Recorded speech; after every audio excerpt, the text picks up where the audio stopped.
Kalau dirimu menyerahkan pada Tuhan, Tuhan mana yang kau maksud, Besti? Di-spill dong, masa cuma orang itu doang? Emang sendirian mutusinnya?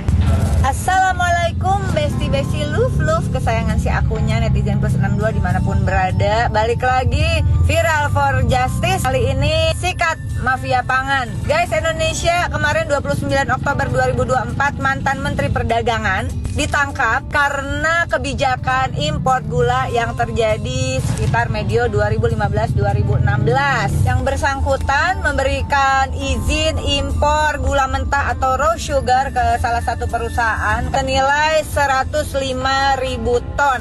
Akunya penasaran, bener hanya 105.000 ton, dan aku jadi ingat peristiwa nyelekit di hatiku di tahun 2016. Rike Diah Pitaloka tolak impor gula mentah. Rapat Komisi 6 DPR RI dengan mantan menteri yang katanya menyerahkan semuanya pada Tuhan.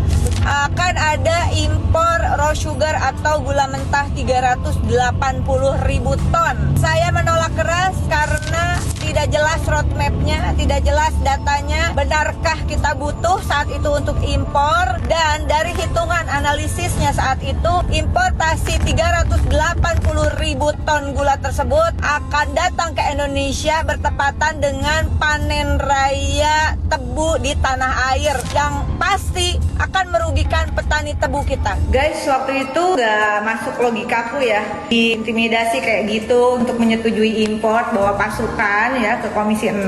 Tapi aku juga bilang, ya Tuhan, kuserahkan kepadamu, tunjukkan yang benar itu benar, berikan kami kekuatan memperjuangkan kebenaran, tunjukkan yang zolim itu zolim, berikan kami kekuatan untuk melawan kezoliman. Doanya orang yang ditindes ya, juga para petani tebu yang dirugikan. Masya Allah, subhanallah. Jadi kalau dirimu menyerahkan pada Tuhan, Tuhan mana yang kau maksud, Besti? Saya mendukung Presiden Prabowo yang memperjuangkan kedaulatan pangan, dan kedaulatan pangan itu, ketahanan pangan pastinya harus sikat mafia pangan, termasuk dalam hal ini gula impor yang gak jelas roadmapnya, yang gak jelas datanya dipaksakan. Di-spill dong, masa cuma orang itu doang? Emang sendirian mutusinnya? Yuk, spill yuk, Kejaksaan Agung semangat, salam sopan Indonesia. Download Tribun X sekarang, menghadirkan lokal menjadi Indonesia.